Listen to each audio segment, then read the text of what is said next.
Okay, moving on with standard costing. All right, so obviously, guys, the most common way that this can be examined is they're going to ask you to calculate certain variances. So I'm going to go through the most popular variances with you now. And also, the most common complaint that I get from students is there's so many formulas that need to be studied. Now, I would like to give you an approach that you can use where you can rather understand what you're doing than learning a list of formulas. Okay, so let's try and do that to make this a little bit easier for you. So first, if we just look at material variances, we'll cover material variances in a lot of detail because material variances are very common. Now, just think about it logically, guys. If you're trying to calculate a total variance, you're going to see in questions, they're going to give you actual information and they're going to give you standard information. Obviously, your total variance is going to be the difference between the actual and the standard. Okay, so that we have to agree. If I want to calculate a total variance, it's the difference between my actual price times my actual quantity and my standard price and my standard quantity. So the total is just the difference between the actual and the standard. Now, if we think about this logically, if I want a price variance, the only thing that should change is the price. So what I mean is my price variance is the difference between actual price and actual quantity and the standard price and actual quantity. So the quantity is exactly the same. Both of them have actual quantity in the formulas. The only thing that I'm changing is the price. I'm comparing what I actually paid to what I should have paid according to the standard. So if I keep my quantity exactly the same and the only thing I'm changing is my price, that should leave me with a price variance. So surely that should make logical sense. Your usage or your quantity variance, I just want to add here because sometimes they use the terminology interchangeably. So the usage variance can also be referred to as a quantity variance.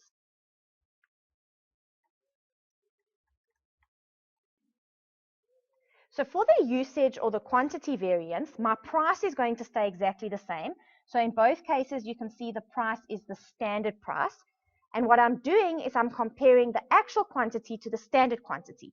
So what is the actual quantity of raw material that I used compared to the standard that I should have used? If my price stays exactly the same and the only thing that's changing is the quantity, I'm then left with a quantity or a usage variance. All right. So think about it logically like that. Every time you need to calculate a variance, the total variance is always the difference between the actual and the standard. If I want a price variance, the only thing that I change is the price. I keep the quantity the same. If I want the quantity variance, the only thing that I change is the quantity and I keep the price the same. Okay, we're going to obviously do an example here and we're going to test this out with an example. But before we get to the example, we need to just understand the effect of opening and closing inventory. Now, the reason why this is important, guys, is if we go back, you can see we're going to use the actual quantity over here in our formulas. Now, if I tell you the company purchased 10,000 kilograms of material and they used 10,000 kilograms of material, or they issued 10,000 kilograms into production, then obviously you're going to use the 10,000 kilograms over here. They actually purchased 10,000 kilograms, they issued into production, or they used in production 10,000 kilograms. There we don't have a problem in a question like that. But normally what's going to happen in a question is they're going to tell you they purchased 10,000 kilograms, but they only issued into production 8,000 kilograms. So what am I going to use over here in my formulas? Am I going to use the 10,000 kilograms that I purchased, or am I going to use the 8,000 kilograms that were issued into production? So what I've done, guys, is on the next slide here, I've included the rule for you. And then on the next two slides, we're going to look at the logic. So first, I just want you to get the rule. Once we've covered the rule, we'll cover the logic behind the rule. So first, your rule is, with your usage variance, this is an easy one. The usage variance is always going to be based on the quantity of material that was used in production or that you issued into production. And that should make sense, guys. It's a usage variance. When you calculate the usage or the quantity variance, it is always going to be based on what you actually used in production, not what you purchased, okay?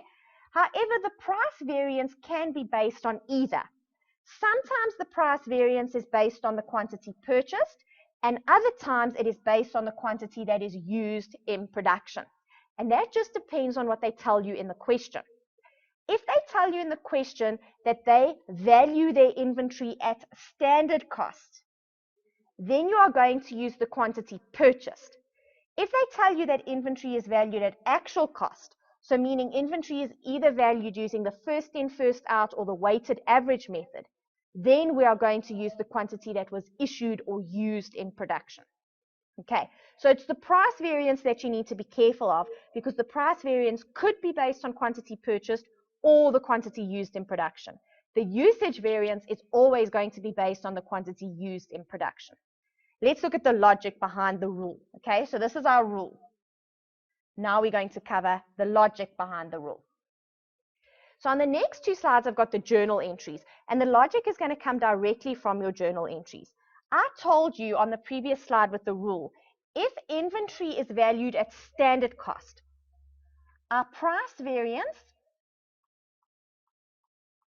is going to be based on the quantity purchased, and my usage variance is going to be based on the quantity used in production. All right, now think about it logically.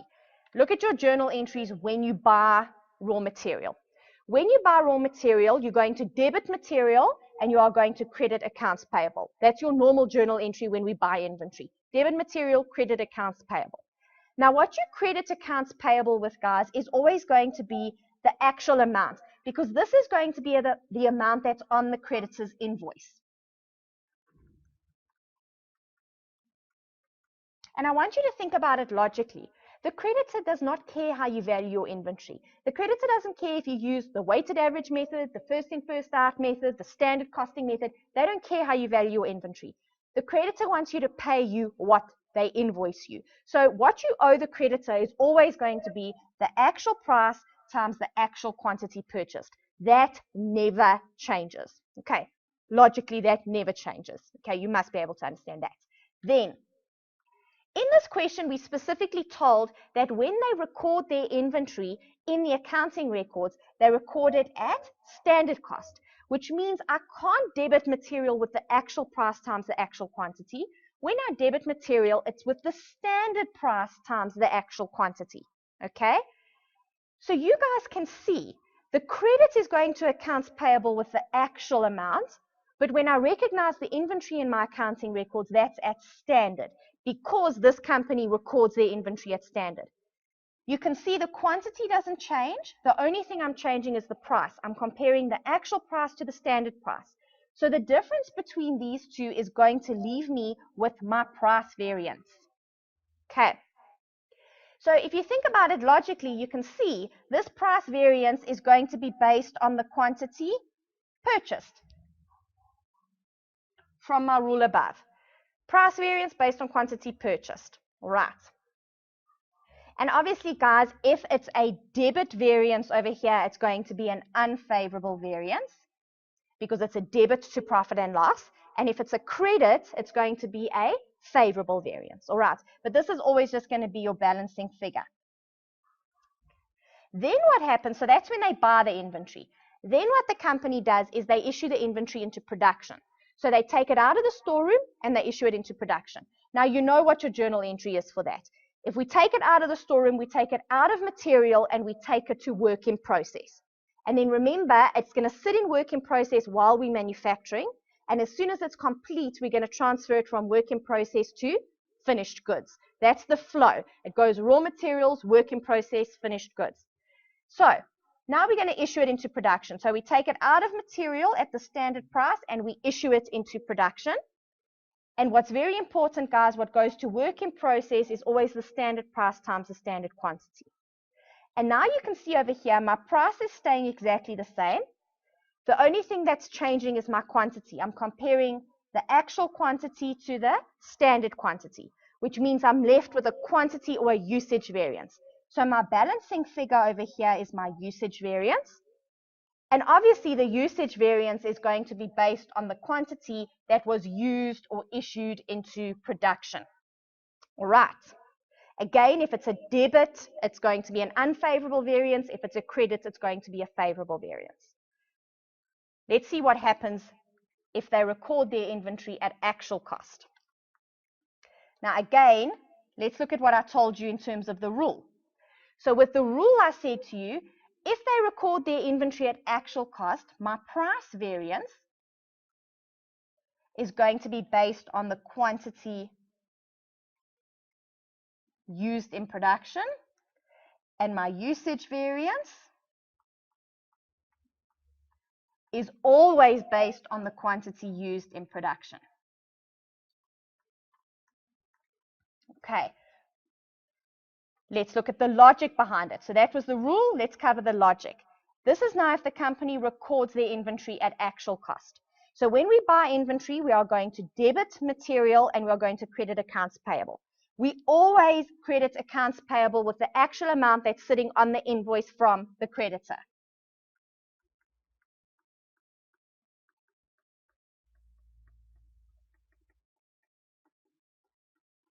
Okay, that never changes.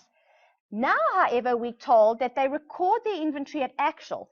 So when we debit material, we're not going to debit material with the standard price. They record their material at actual, which means on the date of purchase, I don't have any variance. Okay, no variance arises. I debit material with exactly the same amount that I credit accounts payable with. Okay, no variance arises. However, now I'm going to issue the material into production. So I'm going to take it out of material and I'm going to take it to work in process. And now both of the variances arise when I issue the material into production.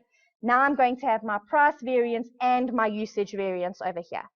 And now you can see the usage variance is obviously still based on the quantity used in production because the variance arises when I issue the material into production. But now my price variance is no longer based on the quantity that I purchased because when I purchased, there was no variance. The variance only arises when I issue the material into production. So the price variance is now also based on the quantity used in production. Okay, so the journal entries are here to show you guys the logic, but obviously also in your exam, you're not going to have time to sit and figure out the logic. So what I recommend for your exam, guys, is you please just study the rule. The usage variance is always based on the quantity that is used in production. The price variance, if inventory is recorded at standard cost, it's based on the quantity purchased. If it's recorded at actual, it's based on the quantity used in production. Okay, and this is what you do, please, if the question is silent.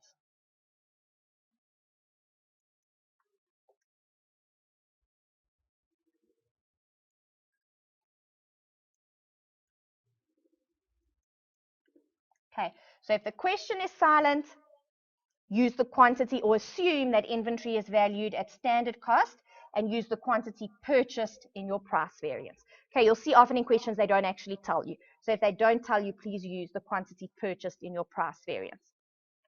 Okay.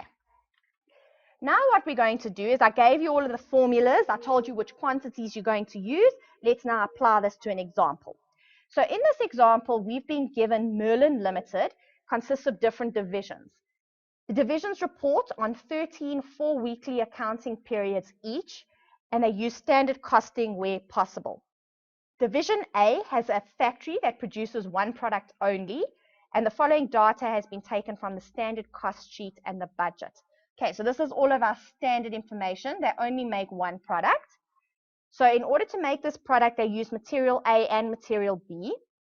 We've been given the unit costs, and we also know what the standard price is per liter.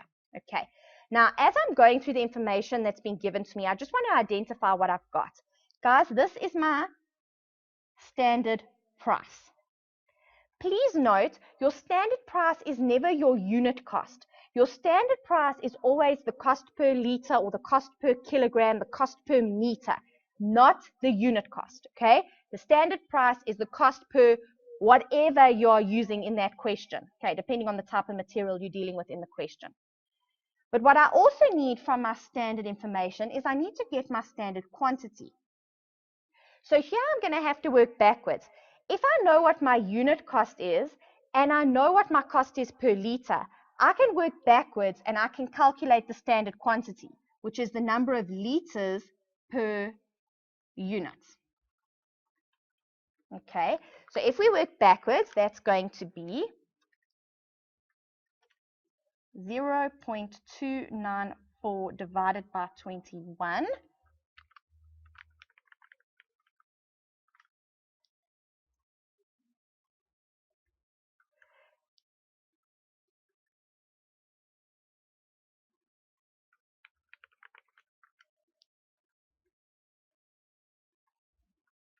Okay, that is the standard number of liters. And if you're not happy with that, just think about it logically. In order to make 1 unit, I need, if we just look at material A, I need 0.014 liters. If I multiply that by a cost of 21 Rand per liter, I'm going to get a unit cost of 0.294. Okay, so let me just say that again. It's 0.014 liters multiplied by 21 Rand a liter, giving me a unit cost over here of 0.294. Or if I look at material B, I need 0.045 liters multiplied by a cost of 4 Rand per liter, gives me a unit cost of 0.18. Okay, that's my standard quantity that I have over there. Let's see what else we have. Now we've got some budgeted information over here. So they budgeted to produce and sell 1,105,000 units per annum. Now just be careful. This has been given to me over here per annum, but I can see that they report on 13 4-weekly accounting periods.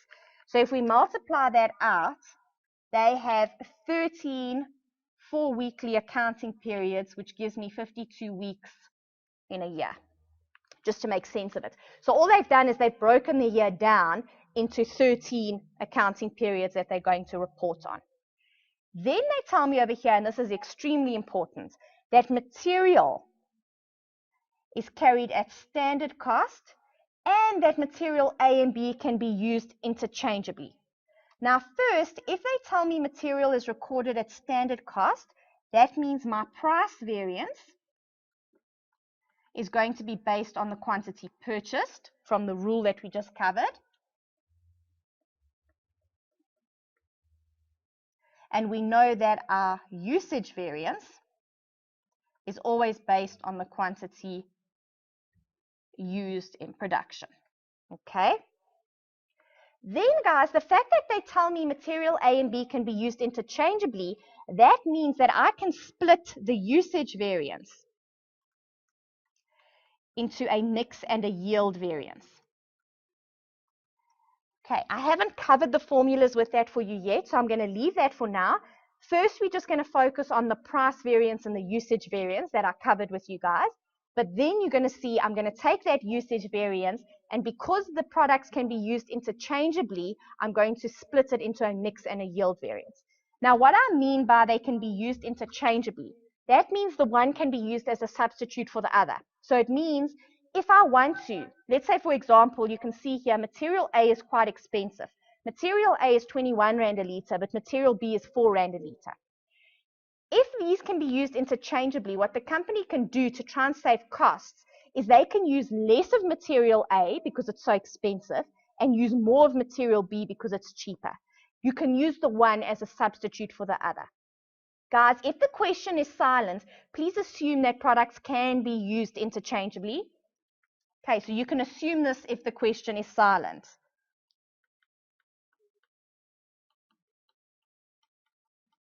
Okay, the question is silent, assume that the one material can be used as a substitute for the other material. However, unless it's very obvious.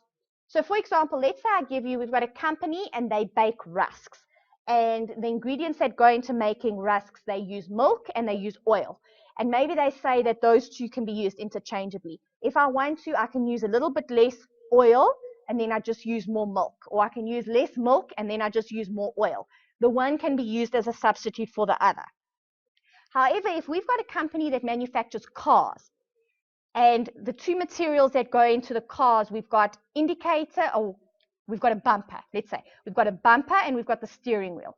I obviously can't say I'm not going to put a bumper on this car. Instead of putting a bumper, I'm just going to have 2 steering wheels. Or this car is not going to have a steering wheel. Instead of a steering wheel, I'm just going to have 2 bumpers. That you obviously can't substitute the one material for another one. Okay, so if it's obvious and you can't substitute the one material for another, then you can't calculate a mix and a yield variance. But if you can substitute the one for another, then it is possible to take the usage variance and split it into a mix and a yield variance. Right. Then what I've been given is some actual information, and this is just for period 1 of 2016. So please note this isn't for the whole year, it's for one of the accounting periods. So this is for 1 4-week period. Okay. Actual production and sales, they actually produced and sold 80,000 units. Now again, we can't compare this because above we've been given the budget per annum, and this is now the actual just for one of the periods, okay? So if we want to compare, we're actually going to have to divide that over there by 13, and then it's going to be comparable. But this is what actually happened. So we've got the information here for material A and for material B. We've got the inventory that they had at the end of 2015, so period 13 of 2015. So guys, this is going to be my opening inventory, do you agree, for 2016. If it's the closing inventory for 2015, it's the opening inventory for 2016. Then they give me what I purchased during the year, and then they give me my closing inventory for period 1 of 2016. Okay, so I've got opening inventory, purchases, and closing inventory. Okay, now before we go any further, you're always going to be given actual information and standard information so that you can calculate the variance. If they give you the variance, they're going to expect you to work backwards and get something else. But I'm going to show you an example with working backwards a little bit later. For now, we're just going to focus on working out the variances. They give you the actual, they give you the standard, you have to get the variance. Now, when we're calculating our price variance, we said that's going to be based on the quantity purchased. So that's easy enough because I know what I purchased. Here's my quantity purchased, 1,305 liters and 3,000 liters. However, guys, with my usage variance, that's going to be based on the quantity that is used or issued into production. So I'm going to start my calculations with that, and it's going to be easy enough to calculate because I know what's sitting in opening inventory, I know what I purchased during the period, and I know what I've got in closing inventory. So if I have all of that information, I can work out what was actually used in production. So that's what I'm starting my calculation on the next slide with. Work out what they issued into production or what was used in production in the first period of 2016. Okay, so it's obviously going to be your opening inventory, add what you purchased during the period.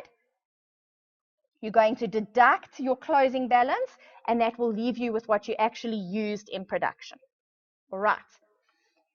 And then I also said to you, remember, if the question is silent, you're always going to assume that your price variance is based on the quantity purchased. But in this question, it wasn't silent. We were told that material is recorded at standard cost, so my price variance is based on quantity purchased. If the question is silent, please do the same thing. All right. So for my price variance is the difference between the actual price and the actual quantity and the standard price and the actual quantity. The quantity stays exactly the same.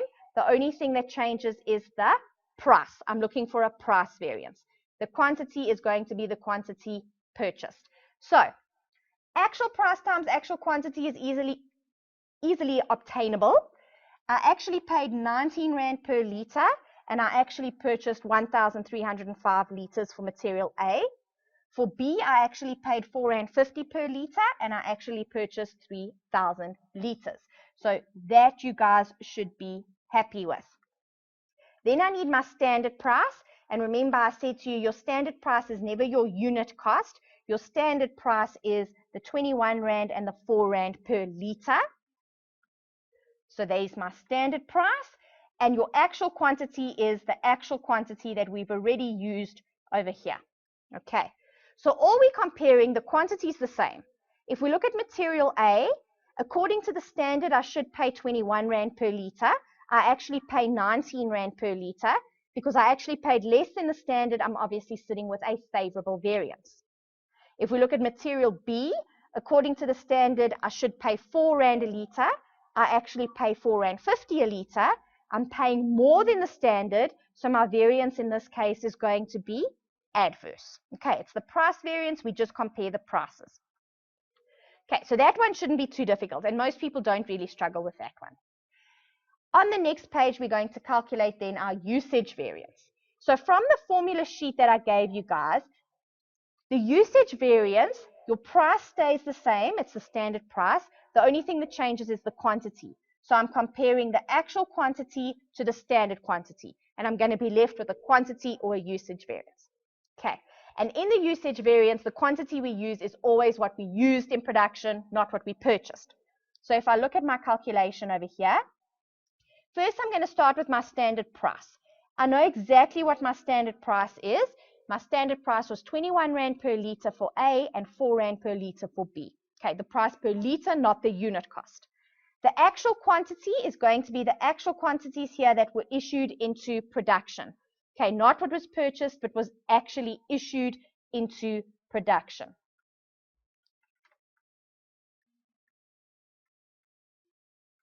Okay, actual quantity used or issued into production. Okay, then guys, my standard price is the same, 21 Rand per litre, 4 Rand per litre. That's exactly the same. The only thing that you need to be careful of, and this is where a lot of people mess up, is this standard quantity must be flexed to actual production.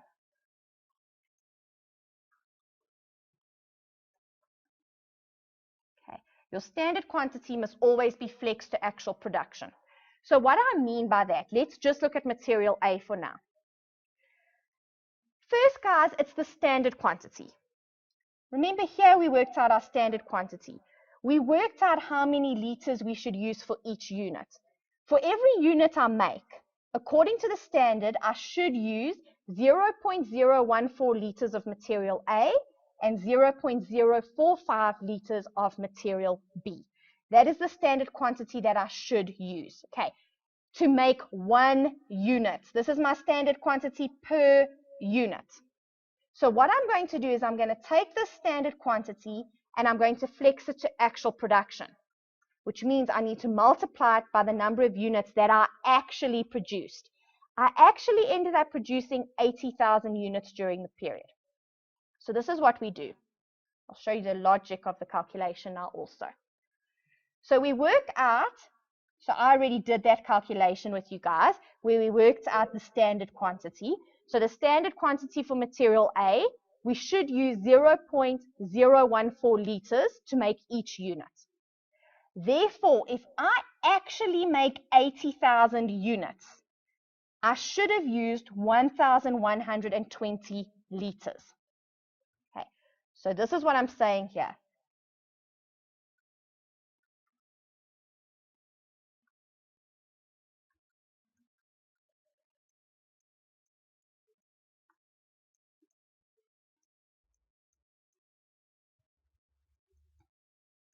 If I actually make 80,000 units, I should have used 1,120 litres because this was based on actual production, okay? I'm comparing that, remember this is my usage variance, my price is staying the same, so there's no change there. I'm comparing that to what I actually used. Guys, this is what I actually used to make 80,000 units. I actually used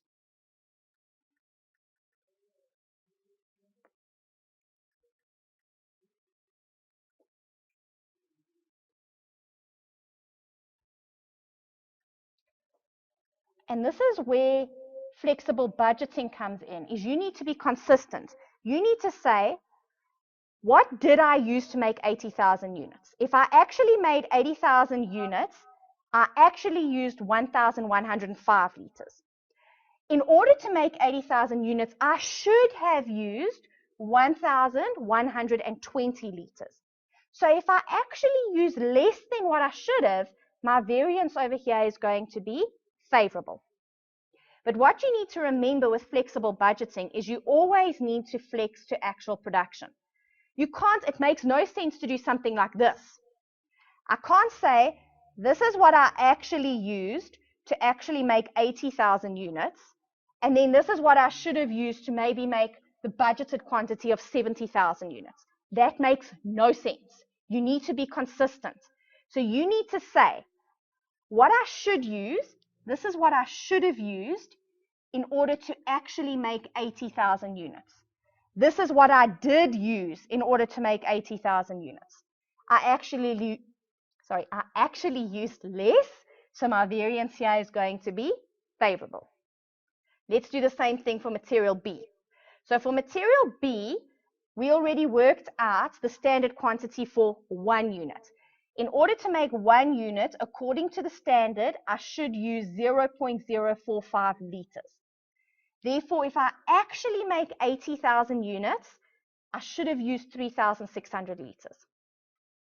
When I made 80,000 units, I actually used 3,310 liters. So again, I actually used less than what I should have. So again, my variance over here is going to be favorable. The biggest mistake that people make is over here, instead of multiplying by actual production of 80,000 units, they want to multiply by budgeted production. Do not multiply by budgeted production.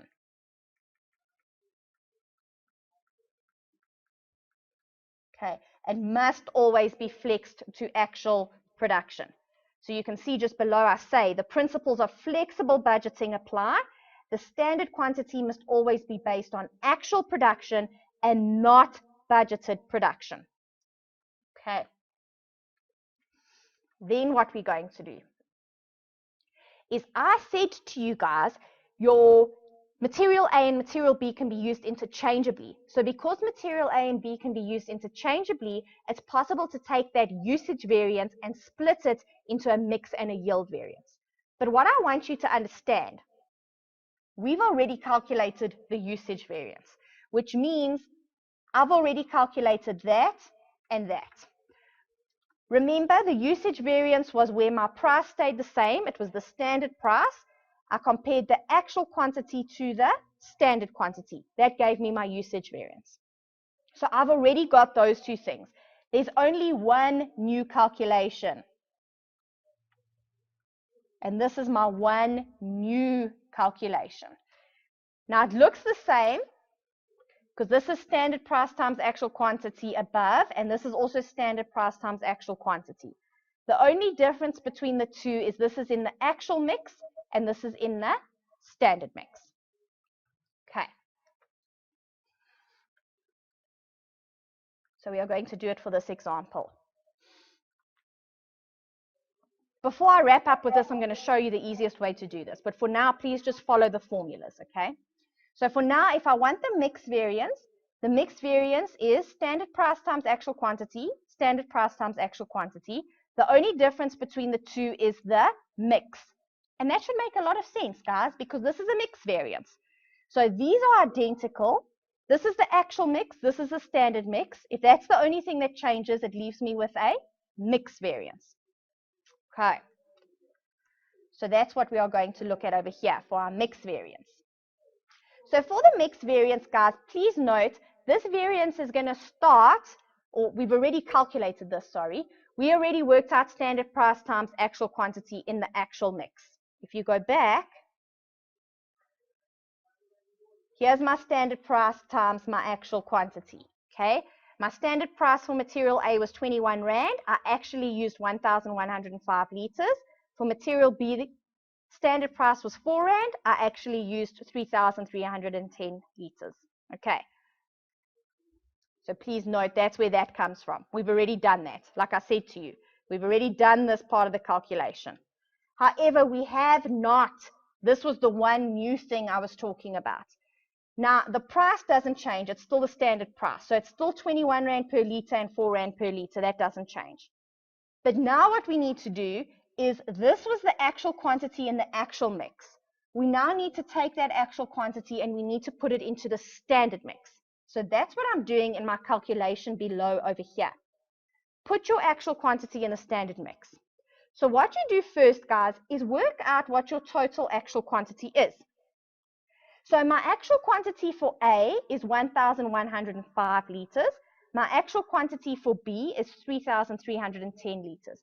So in total, the actual quantity that I used was 4,415 liters. Take that actual quantity. This is how I actually used it. So that's in the actual mix. I now need to take this actual quantity and put it into the standard mix. This is where my standard mix over here is going to come from. When I make 1 unit, I should use 0.014 liters of material A and 0.045 liters of material B. This is my standard mix. So all I'm going to do is I'm going to take that actual quantity. How do I know that's my standard mix? Let me just go back. Because this is my standard information that I've been given over here. And I always look at the quantity in order to get my mix. Okay. So all I'm going to do is I now add those together. So that's the actual quantity. That's what I did first. Now add together the standard quantity. I should use 0.014 liters of A, 0.045 liters of B, giving me a total of 0.059 liters. Work out what that mix is. Okay, so this is what I'm doing just below over here. So that means for material A, whenever I make a unit, 23.7% should always be material A, and the remaining 76.3%, so obviously the sum of those two is always going to add up to 100%, should be material B. That is my standard mix. I'm getting that from this information here. Work out the percentage of A, so take A and divide by the total to get the percentage of A. Take B, divide by the total to get the percentage of B. So whenever I make a product, whenever I make 1 unit, this is how the raw material should be used. It should always be 23.7% of material A and 76.3% of material B. Now all I'm going to do is take this actual quantity that I have over here, that's my actual quantity, and I'm going to put it into that mix. So if I actually used 4,415 liters, 23.7% should be A and 76.3% should be B. It's still the actual quantity. You can see it still ties back to the actual quantity, but I've just put it into the standard mix. And that is what goes into my calculation above over here. So now what we're doing is we're comparing. I should have used 1,048 liters. I actually used 1,105 liters. So I actually used more than what I should have. I'm sitting with an adverse variance. If we look at material B, I should have used 3,367 liters. I actually used 3,310 liters. I actually used less, so I'm sitting here with a favorable variance.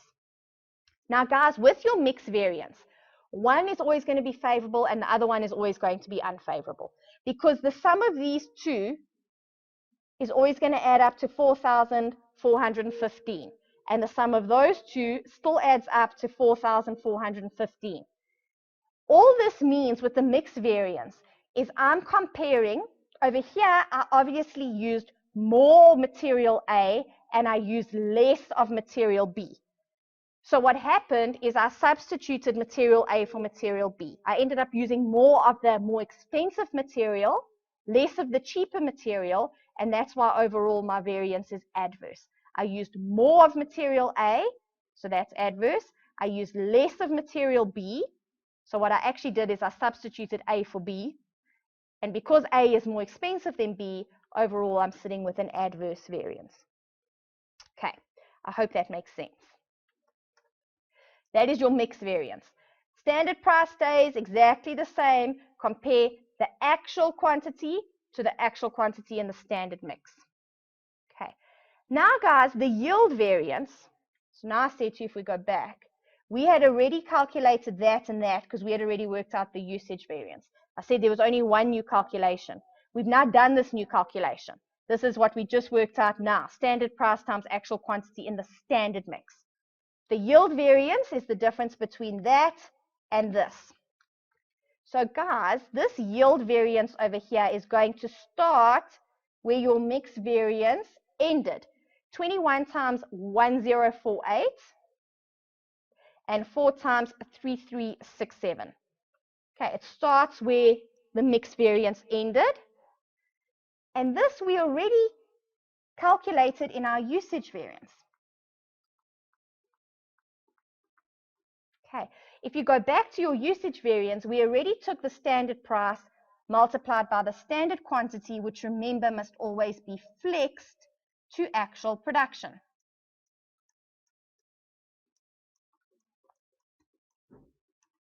Okay, that we already did. I just want to show you where I'm getting it from. Go back to your usage variance. Here's your standard price times your standard quantity flexed to actual production.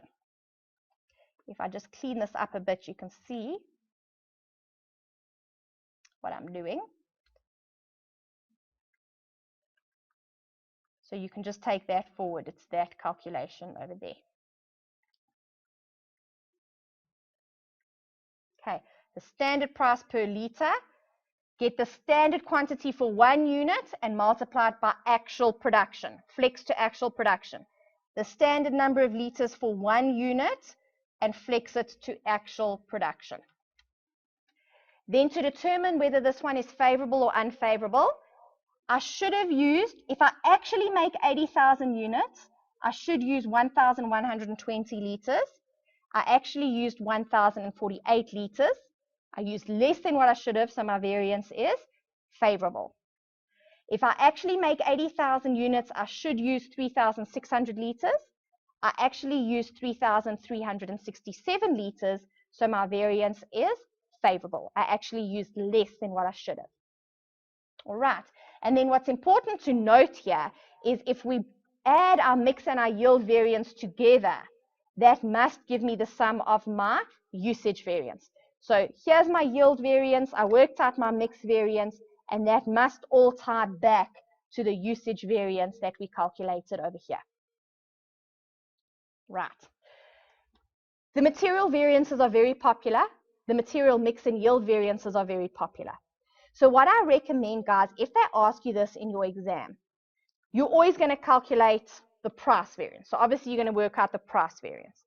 Normally they say calculate the variances in as much detail as possible. That then means you're not going to calculate this usage variance over here. If you've got two materials that can be used interchangeably, instead you're going to rather calculate the mix and the yield variance. And then the sum of the mix and the yield variance will obviously be your usage variance.